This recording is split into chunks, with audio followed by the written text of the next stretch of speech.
Advance ബുക്കിംഗിലൂടെ പണിക്കൂലിയില്ലാതെ സ്വർണ്ണാഭരണങ്ങൾ സ്വന്തമാക്കാൻ അവസരം. വിവാഹ പാർട്ടികൾക്ക് സ്പെഷ്യൽ പാക്കേജുകൾ. Boby Chemmanur international jewellers. പർദൂർ പഞ്ചായത്തിലെ വിവിധ പ്രദേശങ്ങളിൽ കുടിവെള്ളക്ഷാമം രൂക്ഷമാകുന്നു. പഞ്ചായത്തിലെ ജലവിതരണത്തിന് തൂതപ്പുഴ മുറിഞ്ഞായക്കടവിൽ ശേഷിക്കുന്നത് 2 ദിവസത്തെ വെള്ളം മാത്രം. ആശങ്ക പ്രകടിപ്പിച്ച് പർദൂർ ഗ്രാമപഞ്ചായത്ത്.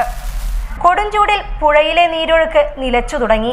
മഴ കുറഞ്ഞതും സ്ഥിതി കൂടുതൽ രൂക്ഷമാക്കി. പരുതൂർ പഞ്ചായത്തിലെ കാരമ്പത്തൂർ, നാടപറമ്പ്, അരുണാത്തുപറമ്പ്, കിഴക്കുഞ്ചാൽ, കൊഴിക്കുന്നമ്പാറ, നരിപ്പറ്റ തുടങ്ങിയ പ്രദേശങ്ങളിലാണ് കുടിവെള്ളക്ഷാമം അതിരൂക്ഷം. നിലവിൽ പഞ്ചായത്തിന്റെ നേതൃത്വത്തിൽ മാർച്ച് 27 മുതൽ ടാങ്കർ ലോറിയിൽ ജലവിതരണം നടത്തിവരുന്നുണ്ട്. എന്നാൽ പുഴയിലെ വെള്ളം അതിവേഗം വറ്റിത്തുടങ്ങുന്നത് ജലവിതരണത്തിൽ വലിയ ആശങ്കയാണ് സൃഷ്ടിക്കുന്നത്. പുഴയിലെ താൽക്കാലിക തടയണകളിൽ വളരെ കുറച്ച് വെള്ളം മാത്രമാണ് അവശേഷിക്കുന്നത്. കൊടുംചൂടിൽ ഇതും അതിവേഗം വറ്റുന്ന സ്ഥിതിയാണ്.